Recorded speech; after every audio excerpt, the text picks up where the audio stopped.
Hello అండి, నమస్తే. నేను శ్రీలక్ష్మి. ఈరోజు మన వీడియోలో టీ షర్ట్స్ వేసుకునే లేడీస్ అందరికీ ఉపయోగపడే ఒక స్మార్ట్ ఐడియా అండి.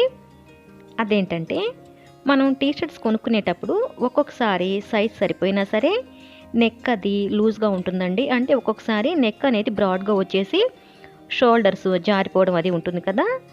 అలా షోల్డర్స్ జారిపోతూ ఉన్నాయంటే మనకి చాలా అనీజీగా ఉంటుంది. దీనికోసమే ఈ టిప్ అయితే భలేగా పనిచేస్తుందండి. ముందుగా టీ షర్ట్ని నీట్గా నేలపైన పరుచుకుని ఇలా ఫోల్డ్ చేసుకోవాలండి. ఇలా ఫోల్డ్ చేసి మనం ఒక పెన్తో కానీ పెన్సిల్తో కానీ ఈ విధంగా మార్కింగ్ ఇవ్వాలి. అప్పుడైతే మనకి కరెక్ట్గా మిడిల్లోకి వస్తుందండి. తర్వాత చూడండి, మనం పెట్టిన డాట్కి ఒకవైపున ఒక 1/2 ఇంచ్ వరకు ఇలా ఫోల్డ్ చేసి సూది దారంతో ఈ విధంగా కుట్టాలి. జస్ట్ మనం ఇలా టాకాలు వేసుకున్నా సరిపోతుందండి. దీన్ని మనం కుట్టినట్టు కూడా తెలియదండి, చాలా నీట్గా ఉంటుందన్నమాట.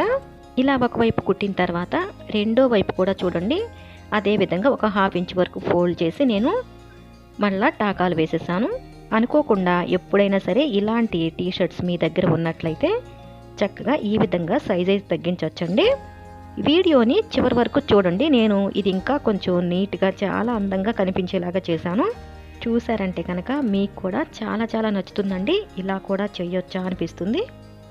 చూడండి, కుట్టిన తర్వాత ఇలా సింపుల్గా మనం ప్రిల్స్ లాగా వచ్చేస్తాయండి, కుచ్చులుగా.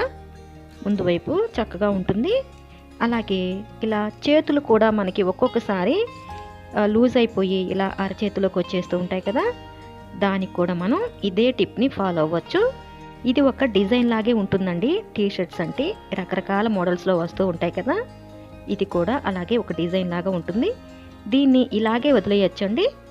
నేనైతే నా దగ్గర ఇటువంటి పర్ల్స్ ఉన్నాయండి. చూడండి, పర్ల్స్ ఉంటే నేను స్టిచ్చెస్ వేసిన దగ్గర ఈ విధంగా అతికించాను. చేతులకి అలాగే నెక్ దగ్గర కూడా ఇలాగ పర్ల్స్ అయితే పెట్టేశానండి. చూసారు కదండి ఎంత సింపుల్గా చేయొచ్చో. మీకు కూడా ఈసారి ఎప్పుడైనా సరే టీ షర్ట్ బాగా నచ్చి ఇలాంటి ప్రాబ్లం ఉందని వదిలేసి రాకుండా చక్కగా తెచ్చుకుని ఇలా సింపుల్గా చేసేయండి. ఈ వీడియో మీకు హెల్ప్ అవుతుంది అనుకుంటున్నాను. నచ్చినట్లయితే ప్లీజ్ అండి తప్పకుండా వీడియోని లైక్ చేయండి. అలాగే మీ అభిప్రాయాన్ని కామెంట్ సెక్షన్లో తెలియచేయండి. ఇంకా ఛానల్ కూడా సబ్స్క్రైబ్ చేసుకుని పక్కనే ఉన్న బెల్ ఐకాన్ యాక్టివేట్ చేసుకోండి. Thanks for watching.